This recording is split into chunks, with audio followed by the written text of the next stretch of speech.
Mari kita berdoa sekali lagi sebelum kita masuk dalam acara firman.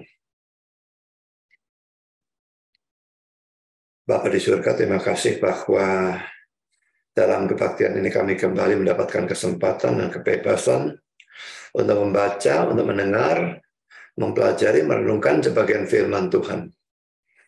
Kami sekali lagi mohon supaya Engkau hadir di sini, di gereja maupun di tempat siapapun mengikuti kebaktian ini. Tuhan bimbing, arahkan, berkati acara firman ini, baik penyampaian maupun penerimaan. Tolonglah hamba menyampaikan, berikan kekuatan jasmani, pikiran, suara, berikan pengurapan, berikan kata-kata, berikan apapun yang dibutuhkan supaya seluruh firman bisa sampaikan dengan baik, dengan benar, dan dengan sejelas-jelasnya. Lengkapi bungkus dengan kuasa dan pekerjaan Roh-Mu, karena kami sadar tanpa itu semua akan sia-sia. Dan tolong kami semua dalam mendengar, Tuhan berikan kesegaran, berikan hati yang terbuka, konsentrasi yang baik dari awal sampai akhir, dan berikan terang secukupnya supaya kami bisa mengerti. Dan Tuhan telah kami mengerti, berikan kami ketundukan. Biarlah semua kami bukan hanya sekedar menjadi pendengar dan mengerti firman, tetapi menjadi penanggap firman, bahkan kalau boleh pemberita firman. Kami sadar juga dimanapun firman disampaikan, setan pasti bekerja. Tolong berikan kami kekuatan menghadapi godaan dan serangan setan dalam bentuk apapun, sehingga apapun yang mereka lakukan, biarlah firman tetap bisa disampaikan dan diterima dengan sebaik-baiknya untuk kemuliaan nama Tuhan. Terima kasih Bapa, berfirmanlah kami siap untuk mendengar. Dalam nama Yesus kami berdoa. Amin.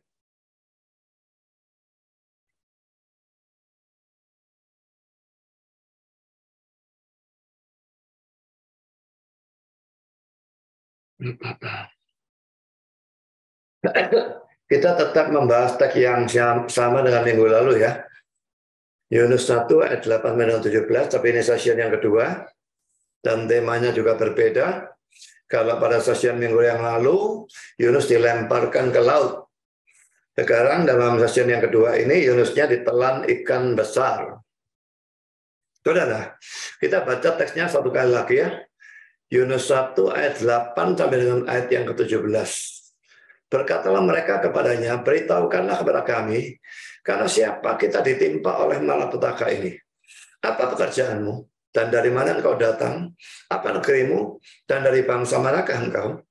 Sautnya kepada mereka, aku seorang Ibrani. Aku takut akan Tuhan Allah yang mempunyai langit, yang telah menjadikan lautan dan daratan. Orang-orang itu menjadi sangat takut lalu berkata, apa yang telah kau perbuat? Sebab orang-orang itu mengetahui bahwa ia melarikan diri jauh dari hadapan Tuhan. Hal itu telah diberitahukannya kepada mereka. Bertanyalah mereka, akan kami apakan engkau supaya laut menjadi reda dan tidak menyerang kami lagi? Sebab laut semakin bergelora. Sautnya kepada mereka, angkatlah aku, campakkanlah aku ke dalam laut, maka laut akan menjadi reda dan tidak menyerang kamu lagi. Sebab aku tahu bahwa karena akulah badai besar ini menyerang kamu. Lalu berdayunglah orang-orang itu dengan sekuat tenaga untuk membawa kapal itu kembali ke darat, tetapi mereka tidak sanggup, sebab laut semakin bergelora menyerang mereka. Lalu berserulah mereka kepada Tuhan, katanya, ya Tuhan, janganlah kiranya engkau biarkan kami binasa karena nyawa orang ini. Dan janganlah engkau tanggungkan kepada kami darah orang yang tidak bersalah. Sebab engkau Tuhan telah berbuat seperti yang kau kehendaki. Kemudian mereka mengangkat Yunus lalu mencampakkannya ke dalam laut, dan laut berhenti mengamuk. Orang-orang itu menjadi sangat takut kepada Tuhan, lalu mempersembahkan korban sembelihan bagi Tuhan, serta mengikrarkan nazar. Maka atas penentuan Tuhan datanglah seekor ikan besar yang menelan Yunus. Dan Yunus tinggal di dalam perut ikan itu 3 hari 3 malam lamanya. Sudah kita lihat pada kali yang lalu, Yunusnya dilemparkan ke laut. Dan sekarang poin yang kedua, saudara. Kita membahas tentang ikan besar yang dibicarakan dalam ayat yang ke-17. Kita baca sekali lagi. Maka atas penentuan Tuhan datanglah seekor ikan besar yang menelan Yunus, dan Yunus tinggal di dalam perut ikan itu 3 hari 3 malam lamanya. Saudara, hal pertama yang ingin saya persoalkan, ikan besar ini pun diatur oleh Tuhan. Karena dalam ayat 17 itu pada bagian awal dikatakan atas penentuan Tuhan datanglah seekor ikan besar. Memang terjemahan dari bahasa Inggris agak berbeda ya. Dalam King James, Tuhan telah menyiapkan seekor ikan yang besar. Dalam RSV dan NASB, dan Tuhan menetapkan seekor ikan yang besar. Dalam terjemahan dari NIV, tetapi Tuhan menyediakan atau menetapkan seekor ikan yang besar. Memang agak berbeda dengan Indonesia, tetapi perbedaannya tidak terlalu signifikan. Yang jelas, ikan besar itu diatur oleh Tuhan atau oleh providensia dari Allah. Tidak ada apapun yang bisa terjadi tanpa pengaturan dari providensia Allah. Dan ikan besar ini pun termasuk. Kan saudara, poin yang kedua, Yunus dikatakan tinggal selama 3 hari dalam perut ikan itu. Saudara, ini tidak usah saya jelaskan karena bagian ini sudah berulang kali saya jelaskan dan videonya ada juga. Kalau saudara mau lihat di YouTube saya, itu bisa dilihat. Saudara, kalau dikatakan 3 hari dalam Alkitab, bahkan kalau dikatakan 3 hari 3 malam, tidak harus diartikan 72 jam. Itu cuma berarti sebagian dari hari pertama, seluruh hari kedua, dan sebagian dari hari yang ketiga. Bandingkan dengan Yesus yang bangkit pada hari yang ketiga. Ya, itu juga sama saja, saudara. Dia mati itu pukul 3 siang, kan kira-kira ya. Jadi hari Jumatnya itu, dia sebetulnya cuma mati dari pukul 3 siang sampai pukul 6 sore, lalu masuk hari Sabtu. Lalu pukul 6 sore sampai hari berikutnya pukul 6 sore lagi, itu 1 hari penuh. Lalu pukul 6 sore Sabtu, berarti itu sudah masuk pukul 6 sore Sabtu ya, berarti itu Jumat sore ya. Nah, maaf ya, Jumat siang, lalu Jumat jam 6 itu masuk Sabtu. Pukul 6 sore Sabtu itu sudah termasuk Minggu itunya. Nah, lalu dari pukul 6 sore Sabtu atau perbatasan Sabtu dengan Minggu itu sampai Minggu dini hari, kita tidak tahu jam berapa, mungkin jam 4 atau jam 5, itu mungkin cuma sekitar 10 jam. Jadi saudara, dia mati itu cuma sekitar 37-38 jam. Tapi toh Alkitab bolak-balik mengatakan 3 hari atau 3 hari 3 malam. Jadi kalau dalam Alkitab dikatakan seperti itu, memang artinya sebagian hari pertama, seluruh hari kedua, sebagian hari ketiga. Dan itu sudah pernah kita bahas, dan data-datanya kita banyak sekali, dan seharusnya itu cukup penting untuk diterima, cukup kuat untuk diterima.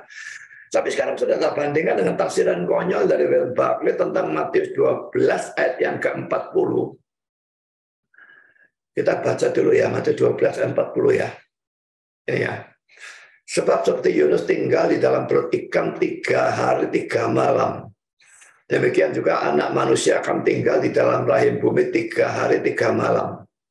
Dan ini yang dianggap seringkali oleh banyak orang, khususnya orang-orang seberang, sebagai sesuatu yang tidak benar. Karena Yesusnya juga bukan 3 hari 3 malam. Bagaimana mungkin bisa dikatakan 3 hari 3 malam, cuma 37-38 jam kok.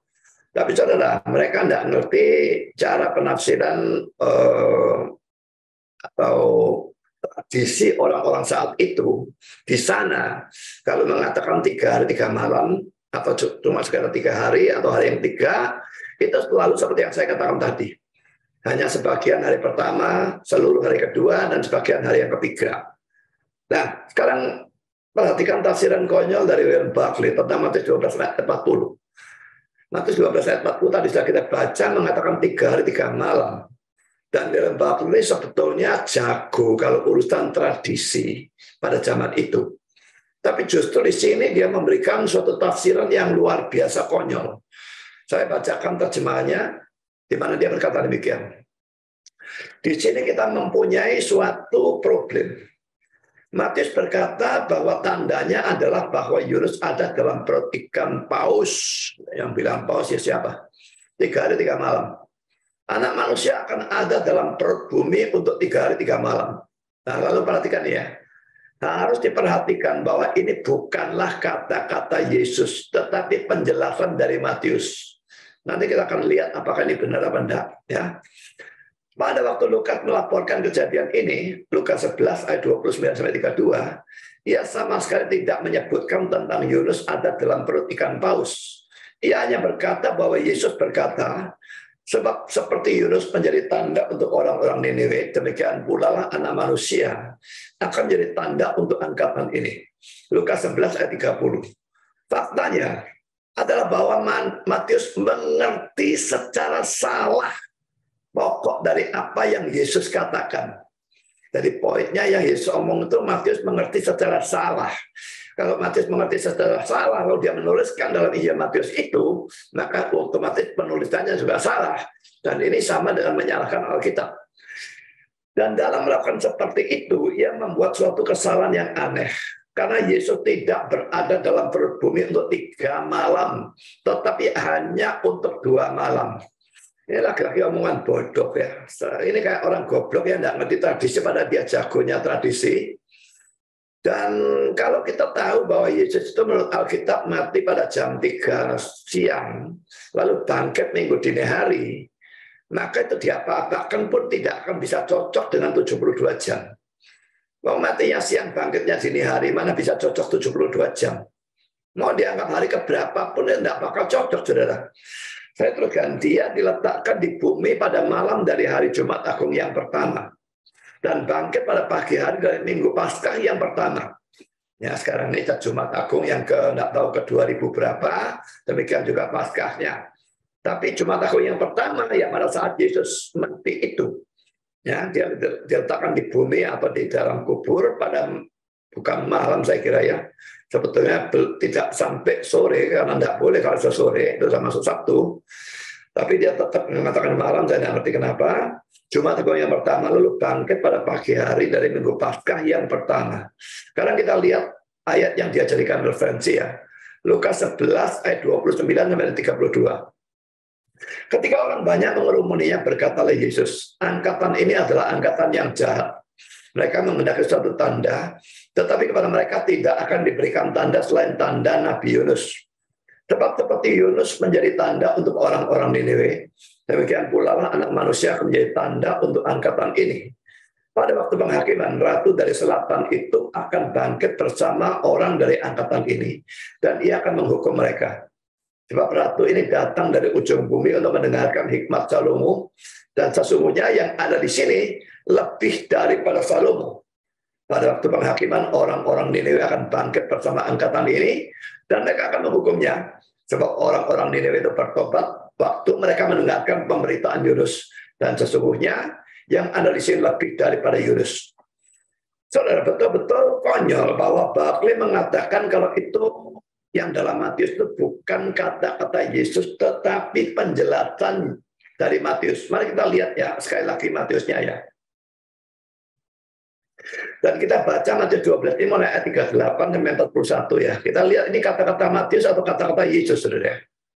Pada waktu itu berkatalah beberapa ahli Taurat dan orang Farisi kepada Yesus, Guru, kami ingin melihat suatu tanda daripadamu. Sekarang ayat 39-nya, tetapi jawabnya kepada mereka. Ini mulai sini, saudara ya. Sampai di sini, ini semua kata-kata Yesus. Memang dilaporkan oleh Matius, tapi kata-kata Yesus. Sama saja dengan Lukas. Lukas melaporkan kata-kata Yesus. Ini juga. Lalu kenapa di sini dikatakan ini cuma laporannya Matius, ini bukan kata-kata Yesus. Ini penjelasan dari Matius, omong kosong. Ini jawabnya kepada mereka, jelas kata-kata Yesus. Angkatan yang jahat dan tidak setia ini menuntut suatu tanda. Tetapi kepada mereka tidak akan diberikan tanda selain tanda Nabi Yunus. Sebab seperti Yunus tinggal di dalam perut ikan 3 malam. Demikian juga Anak Manusia akan tinggal dalam rahim bumi 3 malam. Pada waktu penghakiman, orang-orang Niniwe akan bangkit bersama angkatan ini dan menghukumnya juga. Sebab orang-orang Niniwe itu bertobat setelah mendengar pemberitaan Yunus, dan sesungguhnya yang ada di sini lebih daripada Yunus. Saya kira tidak usah saya baca terus, cukup saudara melihat bahwa ini jelas adalah kata-kata Yesus sendiri. Jadi ini bukan penjelasan Matius, tapi Barclay ngawur saja tidak karu-karuan. Lalu dia tambahkan, Matius salah mengerti tentang pokok dari kata-kata Yesus ini. Dari sini kita memang mesti tahu ya, hati-hati kalau menggunakan buku tafsiran William Barclay. Saya sering menggunakan tapi disaring. Ya, orang ini bagus dalam hal-hal tertentu dan biasanya dalam tradisi kecuali dalam hal ini. Dan dalam penguraian bahasa Yunani, dalam memberikan ilustrasi dan sebagainya, dia bagus sekali. Jadi banyak hal bisa kita pelajari dari dia, dan banyak hal bisa menjadi berkat bagi kita. Tapi saudara, orang ini bagaimanapun adalah orang liberal yang tidak percaya pada mujizat. Itu alasannya saya kepingin tahu, sebetulnya bagian ini tidak ada dalam khotbah yang lalu ya, kutipan Barclay ini. Saya kepingin tahu Barclay berpandangan apa ya tentang Yunus ditelan ikan lalu 3 hari 3 malam. Karena dia tidak percaya mujizat, dia mau berkata apa? Nah, sayangnya Barclay tidak menulis buku tafsiran dalam Perjanjian Lama, tapi Yunus ada dalam perut ikan itu, ada dalam Perjanjian Baru juga. Jadi saya cari tafsiran Barclay tentang Matius 12 ayat 40, dan itulah tadi di atas yang dia ceritakan. Jelas-jelas dia menyalahkan firman Tuhan.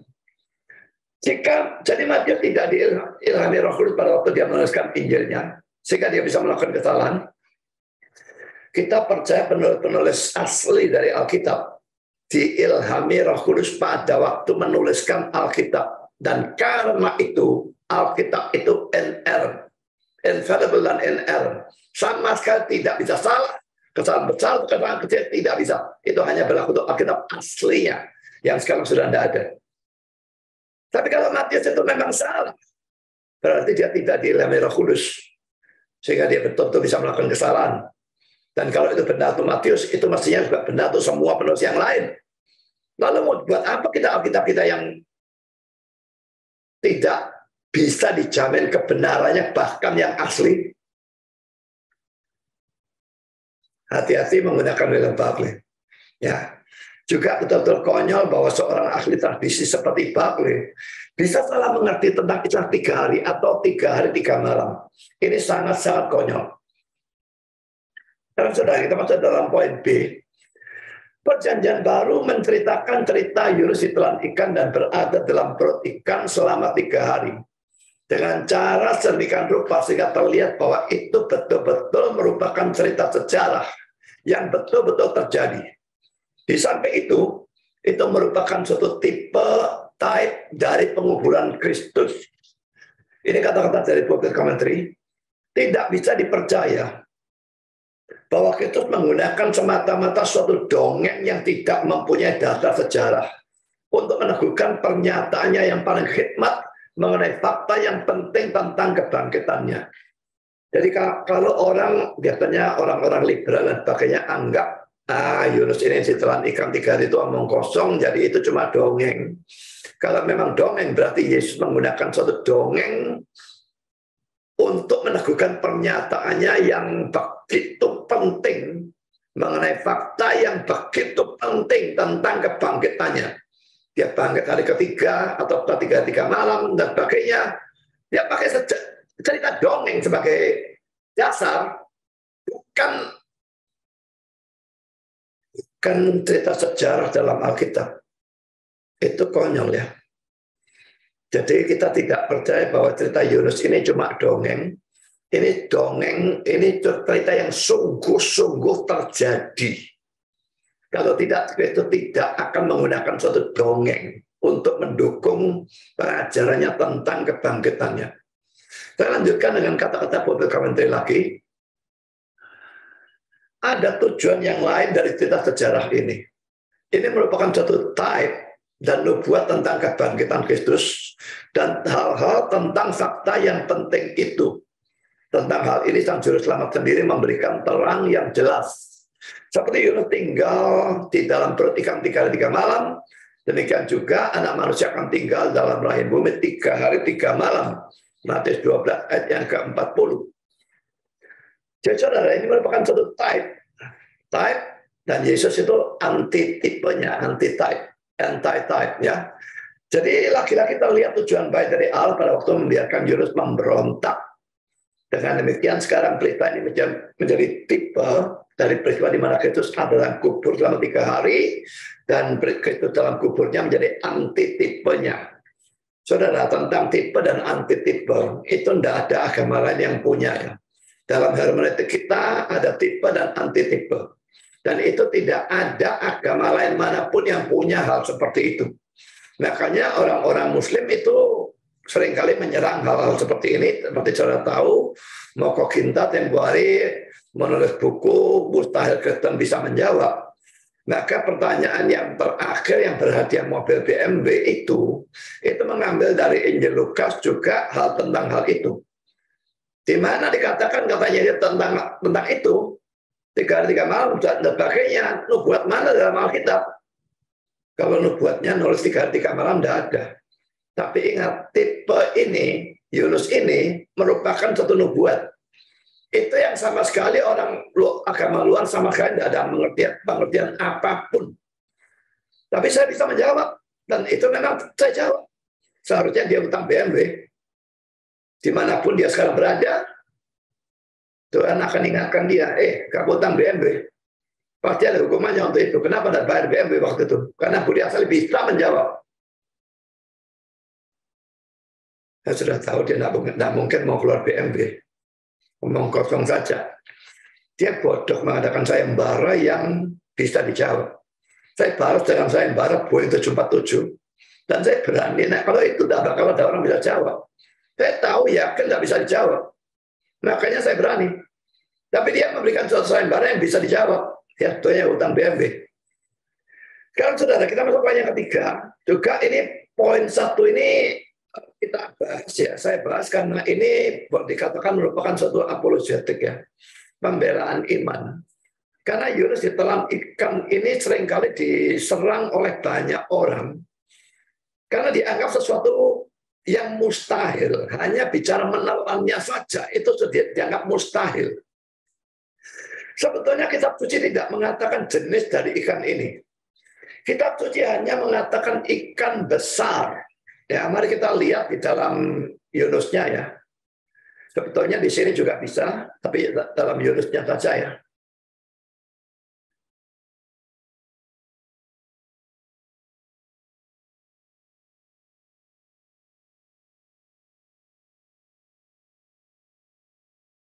Kalau dalam Matiusnya tidak ada kata-kata ikan paus atau apapun ya. Sekarang kita lihat di dalam Yunus 1 ayat 17.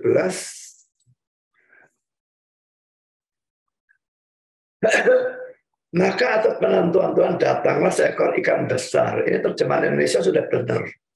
Datanglah seekor ikan besar. Dalam terjemahan dari King James, the Lord had prepared a great fish. Ini sudah benar. Lihat ya, Yunani apa? Ibrani apa? Great itu gadol. Dan fish, duck. Ya. Jadi memang sudah benar, a great fish. Hanya itu terjemahannya. Cuma ada orang-orang yang lalu memberikan terjemahan yang berbeda. Saya tidak tahu di mana ini ya terjemahannya.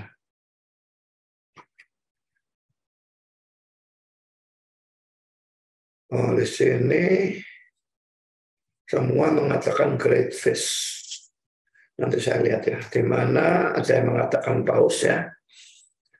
Jadi saudara, Alkitab betulnya tidak mengatakan ikan apa ya, cuma mengatakan ikan besar. Tapi boleh dikatakan semua penafsir mencoba untuk memperkirakan ikan apa yang menelan Yunus ini. Mungkin tujuannya untuk menjelaskan bahwa apa yang diceritakan oleh Alkitab ini bukannya sesuatu yang tidak masuk akal seperti yang dituduhkan atau diserang oleh orang-orang yang non-Kristen. Ya. Saudara, kita melihat poin A. Banyak orang yang menganggap bahwa ini adalah ikan paus. Mungkin karena ikan paus dikenal sebagai ikan terbesar. Lah kalau bisa nelan orang sebesar Yunus, maka mereka langsung mikir ikan yang terbesar, dan ikan yang terbesar itu ikan paus. Dan juga mengapa mereka menduga ikan paus, karena ada terjemahan yang salah dari Matius 12 ayat 40 versi King James dan RSV yang menyebutkan bukan ikan besar tetapi whale, ikan paus ya. Kita lihat Matius 12 ayat 40 ini. Sebab seperti Yunus tinggal di dalam perut ikan, hanya bilang ikan kalau terjemahan kita, 3 malam. Nah, tetapi dalam Matius 12 ayat 40, King James, RSV dan ESV, masih saya tambah di sini ESV ya. Menerjemahkan whale atau ikan paus. Mari kita cek ya. Matius 12 ayat 40. Bukan dalam Yunusnya.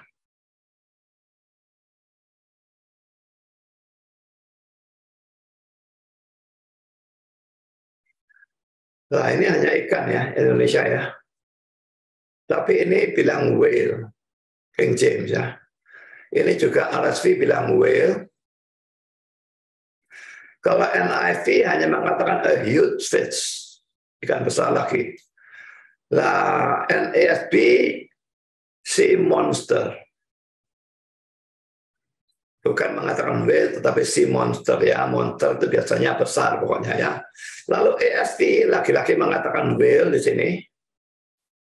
New King James mengubah terjemahan King James, lalu mengatakan great fish, ikan besar. Lalu YLT cuma mengatakan fish. Ya. Jadi saudara, ada terjemahan yang memang mengatakan whale atau ikan paus, tetapi itu salah. Ya. Jadi dalam Yunus 1 ayat 17, kitab suci Indonesia menerjemahkan ikan besar, dan boleh dikatakan semua versi bahasa Inggris menerjemahkan great fish, dan ini memang betul-betul sesuai dengan bahasa Ibrani-nya. Tadi saya katakan gado, ya. Jadi ikan besar. Nah, editor dari Calvin Commentary mengomentari tentang kata Yunani yang digunakan dalam Matius 12 ayat 40 sebagai berikut. Kata itu merupakan istilah umum yang diterapkan pada ikan yang besar dan tidak harus berarti ikan paus. Saudara, ini suatu apologetik ya. Orang serang Alkitab kita dan kita membela. Mereka bilang ikan paus dan mereka nuduhnya ikan paus itu memang besar, mulutnya boleh jadi besar, tapi tenggorokannya kecil katanya. Tidak bisa menelan kakinya orang, jangankan seluruh orang. Ini tidak seluruhnya benar, sekalipun ada benarnya, tapi tidak seluruhnya benar, nanti akan saya jelaskan. Tapi sekarang dibantah dahulu, bahwa paus itu belum tentu paus. Ikan yang telan belum tentu paus. Hanya dikatakan ikan besar. Ikan besar itu banyak. Bisa paus, bisa hiu. Karena Albert Barnes. Maka kata-kata Tuhan kita diterjemahkan secara hurufiah dengan kata-kata dalam perut ikan. Daripada dalam perut ikan paus. Orang kafir, orang Kristen yang anti Kristen ya, cepat-cepat mencekam fakta tentang sempitnya tenggorokan ikan paus. Pertengkaran mereka tentang hal-hal yang kecil ini hanya berlaku terhadap suatu terjemahan yang salah dari versi-versi kitab suci modern. Jadi seperti King James, RSV, dan ESV mengatakan whale atau ikan paus hanya berlaku untuk itu. Tapi terjemahan yang lain tidak, dan juga bahasa aslinya tidak. Tidak ada dalam bahasa aslinya, baik dalam Yunani maupun Ibrani mengatakan ikan paus. Semua mengatakan ikan besar, dan tidak ada ikan paus. Poin B, saudara. Ada banyak orang modern yang justru menentang bahwa ini adalah ikan paus. Dan mereka beranggapan bahwa ikan ini adalah ikan hiu putih. Great white shark. Ya. Kalau zaman sekarang itu dikatakan bisa sampai sekitar 6 meter. Tapi ingat, zaman dulu great white shark ya jelas jauh lebih besar. Zaman sekarang dengan ada banyak pemancingan dan sebagainya, maka ya yang gede-gede sudah habis. Sekarang masih ada sampai 5-6 meter ikan hiu putihnya. Kalau dulu bisa dikatakan sampai 9 meter panjangnya ikan hiu putih. Ya. Nah, saudara, apa alasannya kalau orang berkata itu bukan ikan paus tetapi ikan hiu putih? Pertama, saudara, di Laut Tengah tidak ada ikan paus kecuali kalau tersesat. Yaitu teori zaman sekarang memang seperti itu. Orang tidak pernah lihat ikan paus di Laut Tengah kecuali kalau ikan pausnya tersesat. Nah, dan saya tidak tahu yang tersesat ikan paus jenis apa. Tapi pokoknya tidak ada. Ikan hiu putih banyak, tapi ikan paus tidak ada. Kedua, sekalipun ikan paus itu ikan terbesar, tetapi tenggorokan ikan paus justru kecil, sehingga tidak memungkinkan menelan seorang manusia. Ini benar, tapi tidak sepenuhnya benar. Karena bukan semua ikan paus tenggorokannya kecil. Ya. Nah, tentang hal ini ada beberapa penafsir yang mengatakan bahwa ada paus tertentu yang bisa menelan seorang manusia secara utuh, yaitu sperm whale. Atau ikan paus sperm.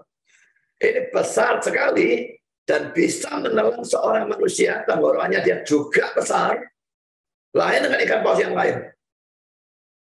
Yang ketiga, di Laut Tengah banyak ikan hiu putih yang memang bisa menelan seorang manusia, seekor kuda secara utuh.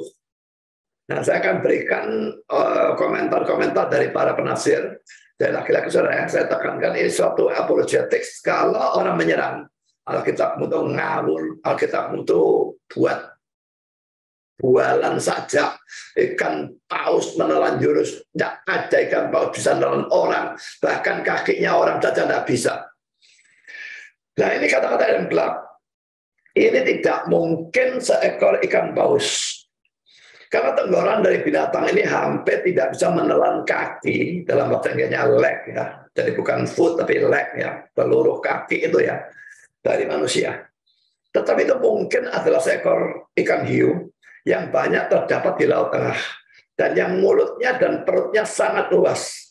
Dalam beberapa kasus mereka telah diketahui menelan seorang manusia pada waktu terlempar keluar kapal. Lalu dalam tafsirannya tentang Matius 12 ayat 40, Adam Clarke juga mengatakan bahwa di Laut Tengah tidak biasanya ada ikan paus kecuali ikan itu kesasar atau tersesat ya. Tapi ikan hiu putih itu memang banyak di sana. Kalau saudara Umar Bible Dictionary mengatakan demikian, banyak keberatan telah diberikan terhadap kebenaran dari cerita Yunus dan ikan. Hanya dikatakan Tuhan telah mempersiapkan seekor ikan besar untuk menelan Yunus. Jenis dari binatang laut itu tidak diberikan. Dan kata Yunani ketos sering digunakan untuk menunjuk bukan pada jenis ikan paus, tetapi pada seadanya ikan besar atau monster laut. Ya, kata Yunani ketos dalam Matius 12 ayat 40. Dengan demikian semua keberatan tentang ikan paus yang memberikan penginapan kepada Yunus dalam perutnya, karena sempitnya tenggorokannya atau jarangnya ikan paus mengunjungi Laut Tengah, disingkirkan. Jadi kita memang harus bisa berapologetik ya. Kalau Alkitab tidak diserang ataupun kebenaran Alkitab tidak diserang, apalagi dalam hal ini dihubungkan dengan kebangkitan Kristus, ini suatu doktrin penting. Dan Alkitab sebagai firman Allah itu juga suatu doktrin yang luar biasa penting. Harus ada suatu pembelaan. Saya lanjutkan.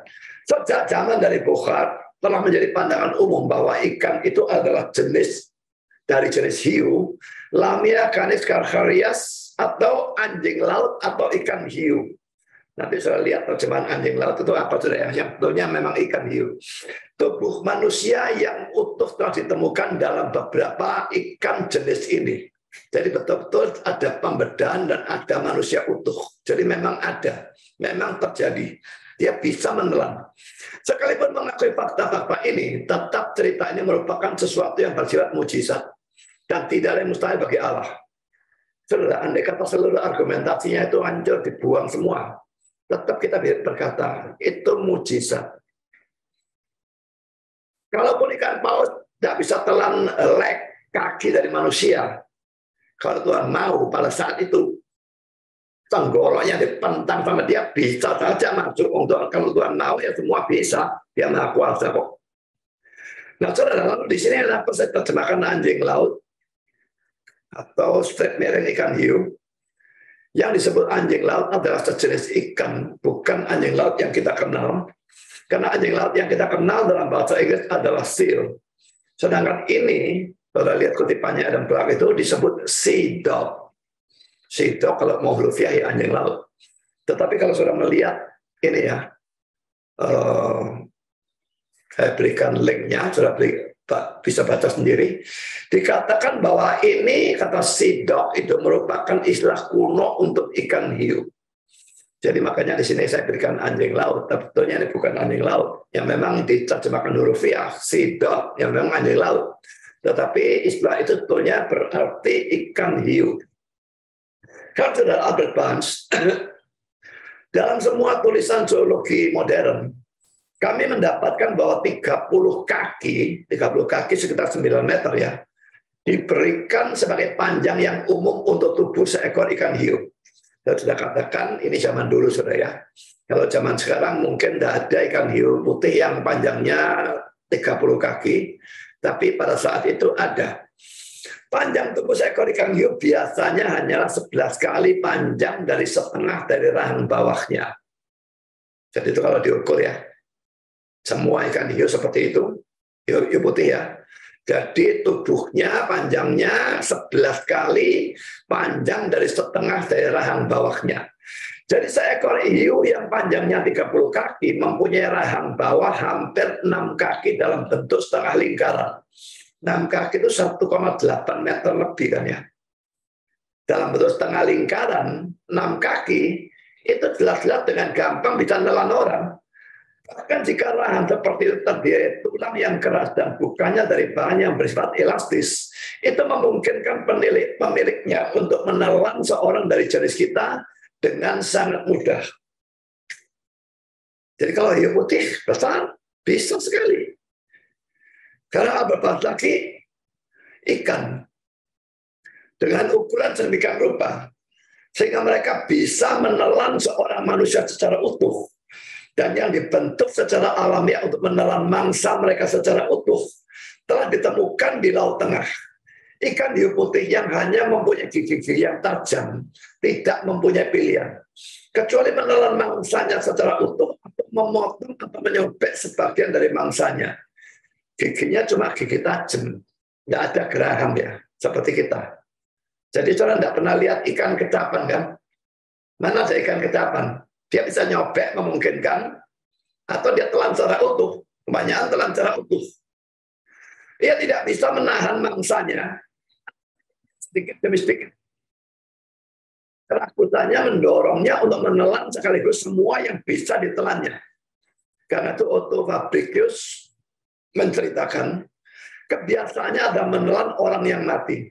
Dan kadang-kadang orang yang hidup yang ditemuinya di laut. Sekarang di International Standard Bible Encyclopedia, volume 2, mengatakan demikian. Sementara tenggorokan dari kebanyakan ikan paus terlalu sempit untuk menelan seorang manusia, kacalot atau ikan paus sperm bisa menelan manusia. Jadi kacalot itu sama dengan sperm whale. Jadi saya sudah tadi katakan, tidak semua paus tenggorokannya sempit. Ada satu jenis ini sperm whale dan ini jauh lebih besar dari ikan hiu putih. Ya. Dan ini memang bisa menelan.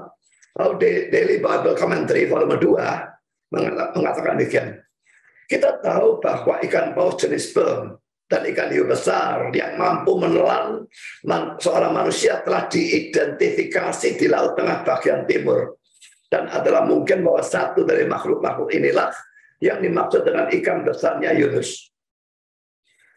Saudara Albert mengatakan bahwa ikan hiu putih tak pernah terlihat dekat pantai, kecuali dia sedang mengejar mangsanya atau dikejar oleh ikan paus sperm yang sangat ditakutinya sehingga tidak berani didekatinya, bahkan kalau ikan paus sperm itu sudah mati.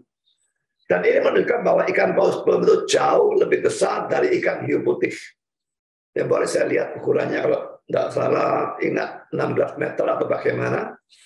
Jadi kalau ikan hiu putih itu cuma 9 meter ataupun dulu, sekarang cuma mungkin sekitar 6 meter, maka sperm whale itu jauh-jauh lebih besar. Sekarang saudara Albert Barnes mengatakan demikian. Seorang sejarawan alam yang mempunyai nama baik, jadi pasti tidak sembarangan membual. Dia menceritakan pada tahun 1758, dalam cuaca yang berangin keras, seorang pelaut jatuh keluar dari sebuah kapal perang ukuran sedang yang ada di Laut Tengah. Seekor hiu ada di dekatnya, dan pada waktu orang itu sedang berenang dan berteriak minta tolong, menelannya sehingga ia segera hilang. Pelaut yang lain telah melompat ke dalam sekoci untuk menolong teman mereka. Pada waktu ia masih sedang berenang, sang kapten mempunyai sebuah senapan di kapal dan menembakkannya pada ikan itu, sehingga ikan itu memuntahkan si pelaut yang ada di tenggorokannya, yang lalu diangkat dalam keadaan hidup dan hanya terluka sedikit oleh sekoci yang sekarang datang. Jadi ditelan itu, ditembak, dimuntahkan, dia cuma luka sedikit. Jadi dia tidak dicobek-cobek, tapi ditelan utuh. Kayak lagi saya katakan ikan tidak bisa kecapan, jadi dia punya gerakan ya.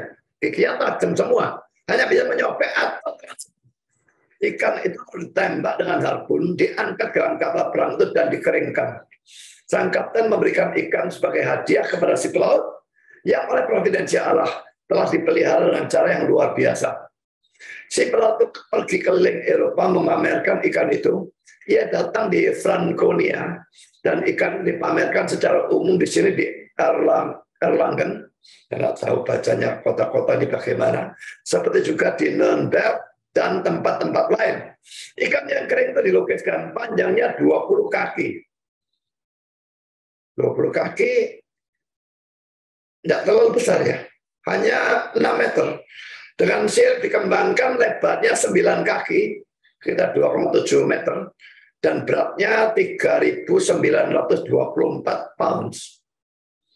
Jadi kalau ya sekitar 1.700-1.800 kilo mungkin ya, 1,78 ton ya. Tapi itu tetap sudah bisa menelan orang. Dari semua ini itu mungkin merupakan ikan yang menelan Yunus atau sejenis gitulah maksudnya ya. Soalnya catatan cerita ikan dalam 1758 ini yang tadi diceritakan oleh Albert Barnes ini juga diceritakan oleh Carl Enders pada footnote atau catatan kaki pada halaman 398. Jadi dua penafsir yang memasukkan, jelas ini penafsir-penafsir yang bisa dipercaya, bukan ngawur saja ngomongnya. Jadi ini suatu kejadian yang sungguh-sungguh. Ikan menelan orang itu memungkinkan orangnya tetap hidup biarpun ditelan. Ya, memang ditembak di sini sehingga lalu dikeluarkan. Karena Albert Barnes melanjutkan lagi. Ini sama sekali bukan merupakan cerita satu-satunya tentang ukuran ikan ini. Blumenbach menyatakan ikan hiu putih atau Canis calcareus ditemukan dengan ukuran 10.000 pounds, itu sekitar 4,5 ton ya. Dan kuda-kuda telah ditemukan secara utuh dalam perutnya. Kuda jauh lebih gede dari orang, saudara. Kuda itu mungkin 300-400 kilo, kalau tidak lebih. Soal abad ke-16 tentang ikan dari Marcellus mengatakan mereka dari Nice atau Nietzsche, saya tidak tahu gimana, menegaskan kepada saya bahwa mereka telah menangkap seekor ikan dari jenis ini yang beratnya mendekati 4.000 pound, berarti hampir ya sekitar 1,8 ton ya. Dalam tubuh siapa mereka menemukan seorang manusia yang utuh.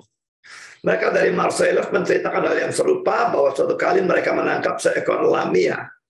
Lamia itu begitu mereka memberikan sebutan populer pada calcareus dan menemukan di dalamnya seorang manusia dalam sebuah pakaian pos. Richardson berbicara tentang ikan hiu putih di Amerika Utara, mengatakan bahwa mereka mencapai panjang 30 kaki, sekitar 9 meter. Yaitu sepertiga lebih panjang daripada ikan yang menelan laut secara utuh itu. Lake PD berbicara tentang ikan jenis ini yang panjangnya lebih dari 30 kaki. Jadi bisa besar sekali, saudara. 9 meter bisa lebih, berarti bisa 10 meter mungkin. Sekarang saudara, masih ada keberatan lain, saudara. Poin C. Kalaupun ikan itu menelan Yunus secara utuh, sehingga Yunus masuk ke perut ikan itu dalam keadaan hidup, mungkinkah Yunus tetap hidup selama 3 hari dalam perut ikan? Biasanya ada 2 hal yang dipersoalkan. Pertama, dari mana udara atau oksigen untuk bernapas? Dalam persoalan oksigen, beberapa penafsir mengajak untuk menyoroti bayi yang ada dalam kandungan ibunya selama 9 bulan. Dia juga tidak bisa bernapas, tetapi tetap hidup. Jadi kalau Tuhan bisa melakukan hal itu untuk bayi, maka Tuhan pasti juga bisa menjaga agar Yunus tetap hidup dalam perut ikan selama 3 hari. Lalu kedua, keberatannya, saat asam lambung dari ikan itu pasti menghancurkan atau membunuh Yunus. Tentang zat asam yang seharusnya membunuh Yunus ini, Albert mengutip kata-kata Agustinus yang menunjuk pada peristiwa Sadrach, Meshach, dan Abednego dalam kitab Daniel itu ya, yang dimasukkan ke dalam dapur api. Kalau Allah bisa memelihara mereka di sana sehingga mereka tetap hidup, maka mengapa Allah tidak bisa memelihara Yunus di dalam perut ikan? Jadi ini sesuatu argumentasi atau pembelaan iman, apologetiknya, kalau ada orang yang menyerang bahwa mustahil, cerita Yunus ditelan mustahil, apalagi 3 hari, apalagi dimuntahkan masih hidup, itu semua omong kosong. Kita bisa memberikan data-data ini, dan kalaupun tidak ada data-data ini, tetap kita bisa mengatakan Allah kita itu maha kuasa. Kalau dia mau, dia bisa buat ikan yang bisa menelan Yunus dan bisa tetap hidup, dia jaga dan bisa muntahkan sehingga tetap Yunusnya hidup. Tidak ada yang mustahil bagi dia. Lalu kenapa dalam hal ini dia mustahil? Perhatikan juga 2 kutipan di bawah ini ya. Di International Standard Bible Encyclopedia Volume 2 mengatakan demikian. Selanjutnya, G. McCloskey menunjukkan bahwa jenis-jenis ikan paus yang lain bisa memelihara atau menjaga seorang manusia tetap hidup.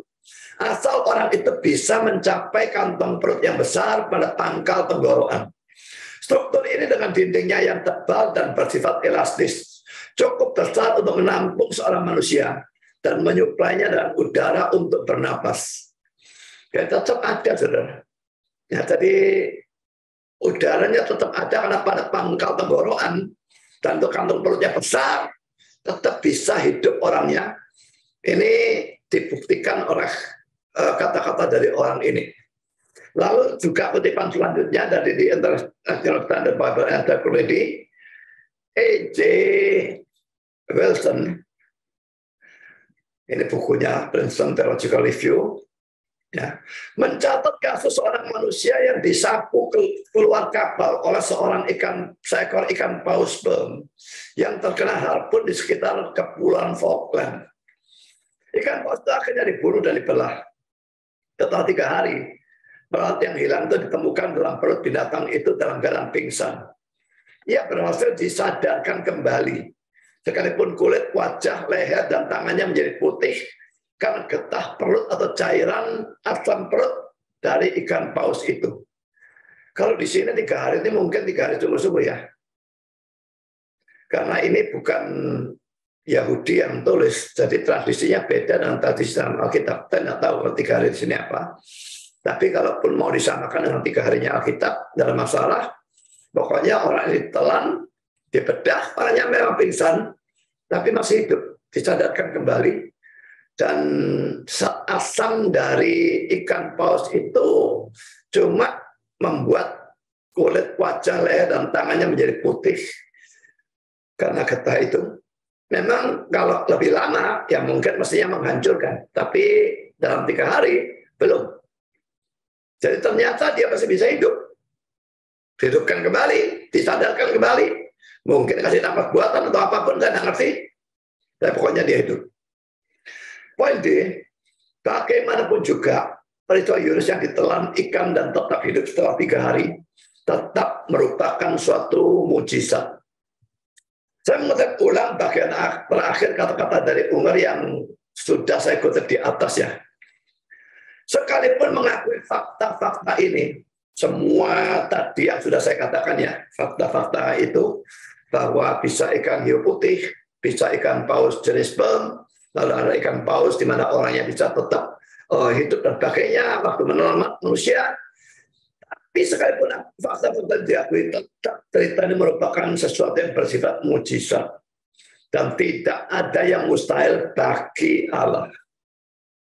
Saudara, kita tidak meragukan ceritanya Daniel yang dimasukkan gua singa, tapi tidak diapa-apakan nama singanya, sedang orang-orang lain dimasukkan itu langsung diterkam.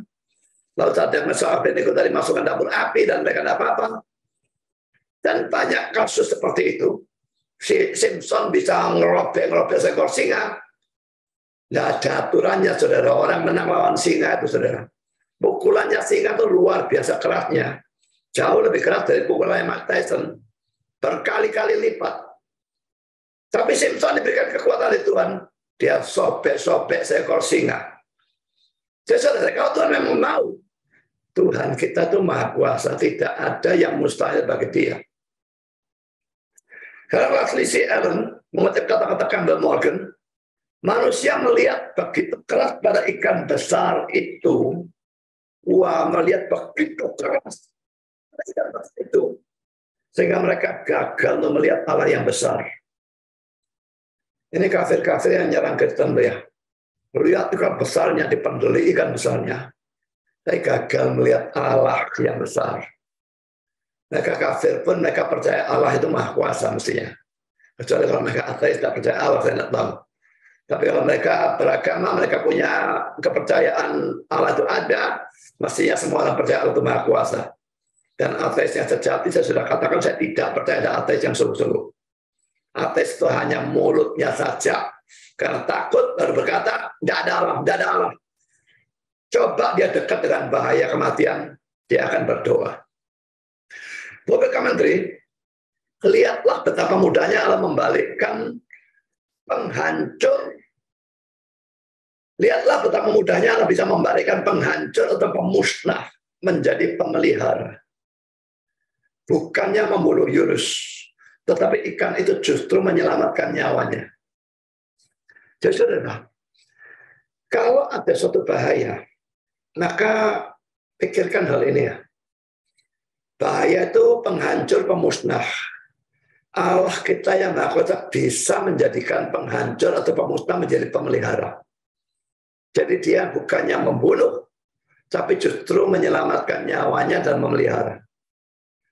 Kalau dibiarkan tenggelam ya dia mati. Tapi di dalam perut ikan justru dia hidup. Kesimpulan untuk penutup saudara. Semua ini merupakan perwujudan bukan dari kebencian Allah, tetapi dari kasih Allah kepada Yunus. Tidak ada anaknya yang dibenci, saudara. Memang Yunus ini nabi dan anak yang bandel, tapi dia hanya dihajar. Hajaran yang sangat hebat, memang sangat tidak enak. Bayangkan bagaimana rasanya dalam perut ikan 3 hari. Ini pasti gelap, pengap, dan baunya tidak karu-karuan. Itu pasti menderita luar biasa.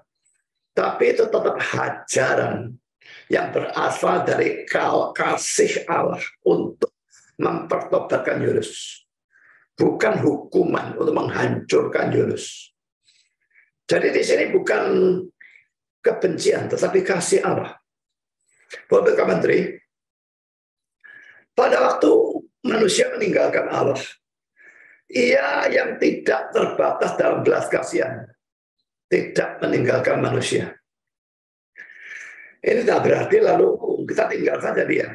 Ya saudara kepengen dihajar seperti Yunus atau gimana? Tapi tetap ini memang berlaku. Makanya kita percaya keselamatan tidak bisa hilang. Kita mau tinggalkan dia bagaimanapun, dia yang akan tarik kita. Yunus mau tinggalkan Allah bagaimanapun, lari dari Tuhan dan pakainya. Allah gunakan badai, Allah gunakan ombak yang besar, Allah gunakan para pelaut. Jika Yunus dilempar ke laut, Allah gunakan seekor ikan besar, ditelan sampai air kapok. Mau kapan? Bertobat apa enggak? Dia enggak tahan, saudara. Dan akhirnya bertobat dan dia dimuntahkan nanti. Kita melihat. Sekarang J.C. Metcalf mengatakan, salah satu dari hal-hal yang paling menghibur tentang kitab yang kecil ini, kitab yang kecil ini maksudnya kitab Yunus ya, adalah kita melihat sedang beraksi kesabaran Allah terhadap hambanya yang memberontak. Dan kita diizinkan untuk melihat pendidikan terhadapnya dan usaha kasihnya untuk memenangkannya dari sikap egoisnya. Kalau saudara anak Tuhan sungguh-sungguh, saudara hamba Tuhan yang sungguh-sungguh, maka ya kita ini tetap manusia ya. Kita bisa memberontak bagaimana seperti Yunus, kita bisa melakukan dosa-dosa terus-menerus dan sebagainya. Tapi saudara, Allah selalu sabar. Pada waktu mengajar pun dia sabar. Kalau dia tidak sabar, dia menghancurkan, dia bukan mengajar. Dan ini salah satu dari hal-hal yang paling menghibur tentang kitab Yunus. Artinya itu bersabar luar biasa terhadap hambanya yang memberontak. Bukan dihancurkan, tapi dididik. Dan usaha kasihnya dilakukan untuk memenangkannya kembali. Masih percaya keselamatan bisa hilang? Ini free will-nya Yunus di mana coba pikirnya? Kalau mau bicara free will seperti Arminian omong itu, ini Yunusnya sama sekali tidak mau pergi ke Niniwe kok. Tapi Allah paksa. Masih free apa enggak ya? Sebetulnya tetap free karena dia tunduk itu, ya sudah Tuhan aku gak betah lah. Aku udah kuat. Tetap itu kendanya dia. Tapi tetap dia dipaksa juga. Kamu tidak mau pergi ke Nile, tak taruh di perut ikan, sak kapokmu pokoknya. Tapi akhirnya dengan kehendaknya sendiri dia tunduk. Biarpun tidak tunduk sungguh-sungguh. Ngamuk kan masih gerudel. Sampai belakang, sampai nanti pasal 4 dia masih ngamuk. Karena orang-orang Niniwe selamat, dia tidak mau mereka selamat kok. Dipaksa tapi tetap dia menyerah itu tetap free will. Dia tetap bebas. Kalau dia mau tidak mau terus, ya dia tidak kuat sebenarnya. Kalau yang kedua, semua ini mengajar kita untuk tidak lari dari panggilan Allah. Ya, semua kita punya panggilan Allah ya. Tidak semua orang harus jadi hamba Tuhan. Tidak semua orang diutus ke Niniwe tentu saja. Tapi semua orang punya panggilan. Dan seharusnya semua orang menggumulkan panggilan itu apa. Dan lalu melayani sesuai dengan panggilan itu. Jangan lari dari panggilan Allah. Kalau tidak mau menjadi seperti Yunus. Leslie C. Allen mengatakan demikian. Kedaulatan yang universal ditunjukkan dalam 2 pasal yang pertama, di mana badai laut yang bergelora dan ikan yang sangat besar digambarkan sebagai tangan-tangan yang melayani kehendak ilahi. Pasal 1 ayat 14. Ketika berguna untuk menentang kehendak itu digambarkan secara dramatis. Kehendak itu tidak bisa ditolak. Saudara, kita mau menentang kehendak Allah yang memanggil kita untuk melakukan sesuatu seperti Yunus ini. Ini sesuatu kekonyolan, ini suatu kebodohan. Kita bentur-benturan seakan-akan dengan sebuah batu karang yang besar di laut. Dan kita tuh kapal. Mau nabrak, minggir lah batu karang. Ini kegilaan, saudara. Pada waktu kita menabrak kehendak Allah, lari dari panggilan Tuhan. Seperti itu kira-kira. Batu karang yang sangat besar. Mau ditabrak. Tidak usah batu karang, saudara. Gunung es ya. Kapal Titanic yang dikatakan unsinkable. Tidak bisa tenggelam. Dibanggakan, disombongkan oleh manusia. Tenggelam pada kelahiran pertama. Karena menabrak sebuah gunung es. Rasanya es itu kan nggak terlalu keras sih. Tapi kalau dia gunung, dan kapal nabrak dengan kecepatannya cukup tinggi, nerempet, lambungnya sobek begitu panjang, dan kapal tenggelam dalam waktu cuma beberapa jam. Kapal yang katanya unsinkable, akhirnya tenggelam, nabrak es. Bayangkan kalau nabrak batu karang. Bagaimana? Saudara, kita mau kuat-kuatan dengan Allah. Itu tidak mungkin. Pertama, menyakitkan karena bisa kita dihajar seperti Yunus. Kedua, toh kita tetap kalah. Jadi kalau saya mendapatkan panggilan Tuhan, jangan lari. Tunduklah, tidak peduli setidak enak apapun panggilan itu. Saya dulu tidak pernah lari waktu dipanggil, biarpun saya sebetulnya tidak kepingin jadi pendeta, sama sekali tidak kepingin. Tapi sekarang saya tahu bahwa panggilan itu paling cocok bagi saya. Saya serius dengan hal itu. Dulunya saya anggap, kenapa kok saya? Kakak-kakak saya banyak lebih pintar dari saya. Kenapa saya? Tapi Tuhan mau saya, titik. Itu kehendak Dia. Dan dia memberikan karunia-karunia kepada saya, bukan kepada yang lain.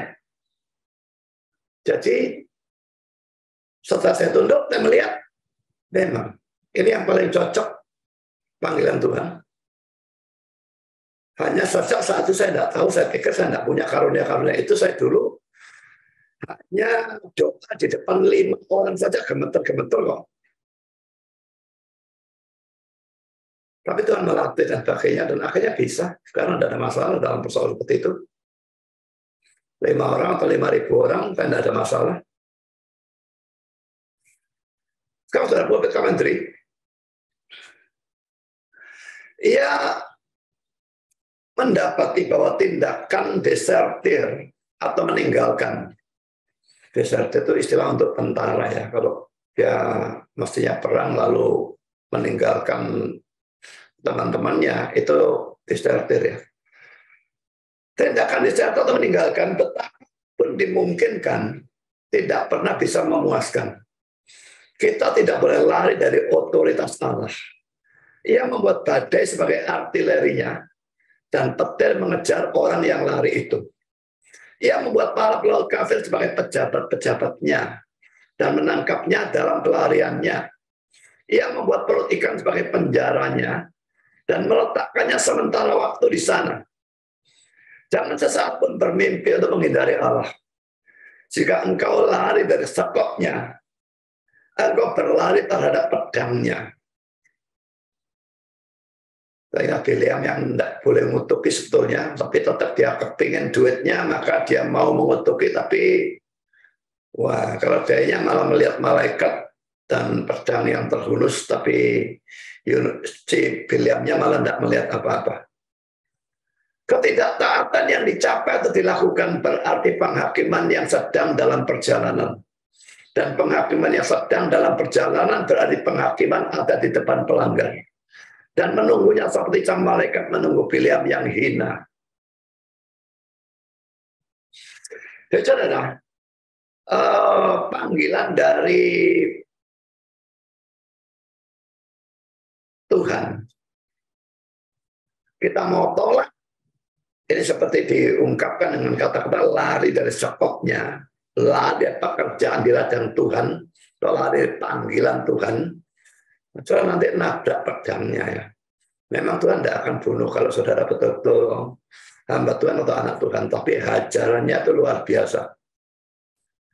Ini bisa orang yang dipanggil jadi hamba Tuhan, tapi dia tidak mau.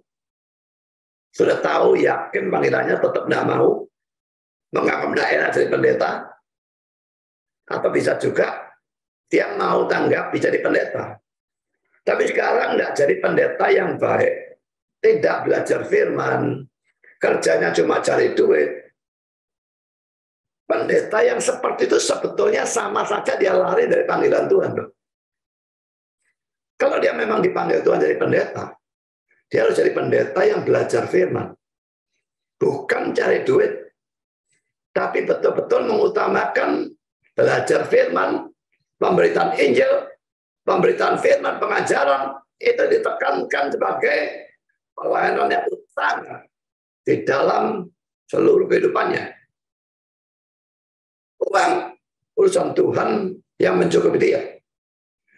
Kalau dia memang menjalankan pelayanannya dengan sebaik-baiknya, tidak ada kemungkinan Tuhan tidak mencukupi keuangan dia. Tapi kalau dia memang menjalankan pelayanan seenaknya sendiri, memang dia bisa dapat uang lebih banyak lagi mungkin. Karena ya pelayanan terus dapat amplop sini, amplop sana. Dan macam-macam pelayanan yang lain yang dapat duit banyak.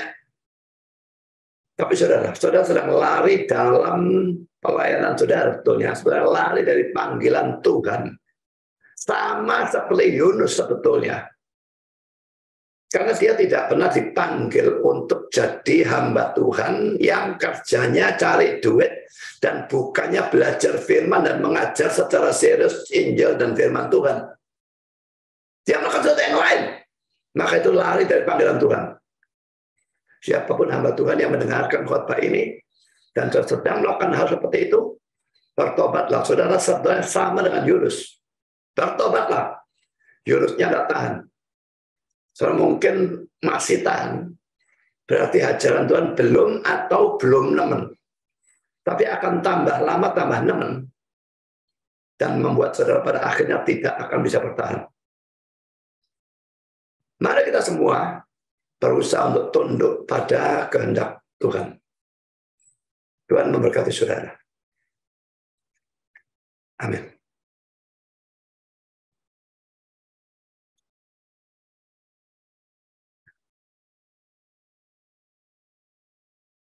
Mari kita berdoa.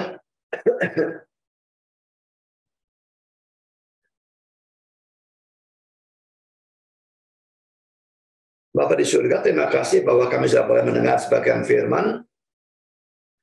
Kami sudah belajar bagaimana melakukan apologetik pada waktu Alkitab kami diserang, khususnya dalam persoalan Yunus ditelan ikan dan masih hidup. Sekalipun ada dalam perut ikan selama 3 hari. Dan macam-macam hal, ikan paus yang tenggorokan kecil, dan manusia tidak mungkin hidup dalam perut ikan, dan macam-macam hal yang lain. Terima kasih bahwa kami bisa belajar apologetik ini, dan tolong supaya kami bisa menggunakannya. Dan kalaupun kami tidak bisa menggunakannya atau penggunaan tidak diterima, setidaknya kami tetap punya jalan lain untuk berkata bahwa Engkau adalah Allah yang Maha Kuasa.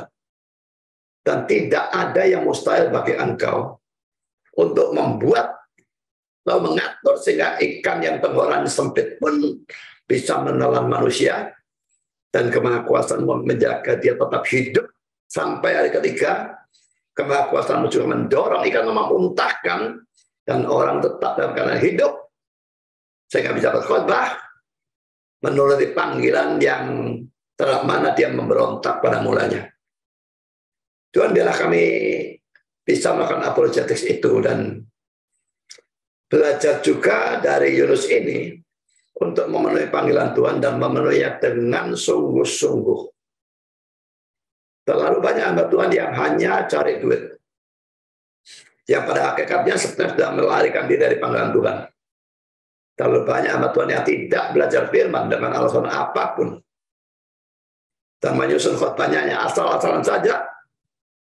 Bila engkau menyadarkan mereka bahwa mereka sedang lari dari panggilan, dan bila engkau mempertobatkan mereka, kalau belum menghajar mereka seperti Yunus sehingga mereka kembali pada panggilan yang sesungguhnya, dan betul-betul berusaha mati-matian memuliakan Engkau.